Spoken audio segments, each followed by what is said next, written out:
Hi friends, welcome to my channel. కాకరకాయ curry ఎలా చేసుకోవాలో చూద్దాం. ముందుగా పొయ్యి మీద ఒక గిన్నె పెట్టి అందులో 2 టేబుల్ స్పూన్ ఆయిల్ వేసి ఆవాలు జీలకర్ర వేసుకోవాలి. ఆవాలు జీలకర్ర వేగినాక మిరపకాయలు వేసుకోవాలి. మిరపకాయలు వేగినాక ఆనియన్స్ వేసుకోవాలి. ఆనియన్స్ వేగినాక సాల్ట్ వాటర్లో బాగా కడుక్కున్న కాకరకాయ ముక్కలని వేసుకోవాలి. కాకరకాయ ముక్కలు బాగా ఫ్రై అవ్వనివ్వాలి. బాగా డీప్ ఫ్రై అయిన తర్వాత అల్లం పేస్ట్ వేసుకోవాలి. అల్లం పేస్ట్ బాగా వేగినాక పసుపుని వేసుకోవాలి. పసుపుని కలుపుకొని తర్వాత చిన్నగా కట్ చేసుకున్న టమాటాలని వేసి మగ్గనివ్వాలి.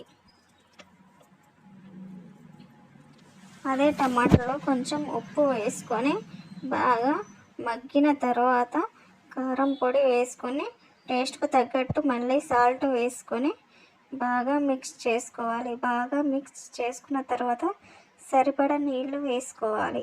సరిపడా నీళ్లు వేసుకొని ఉడకనివ్వాలి. అలా ఉడుకుతుండగానే కొంచెం చక్కెర వేసుకొని మిక్స్ చేసుకోవాలి. చక్కెర వేసుకొని మిక్స్ చేసి బాగా ఉడికించాలి. బాగా దగ్గర అయినాక చిన్నగా కట్ చేసుకున్న కొత్తిమీరని వేసుకొని బాగా మిక్స్ చేసుకోవాలి. అంతే, ఎంతో గుమగుమలాడే కాకరకాయ కర్రీ రెడీ.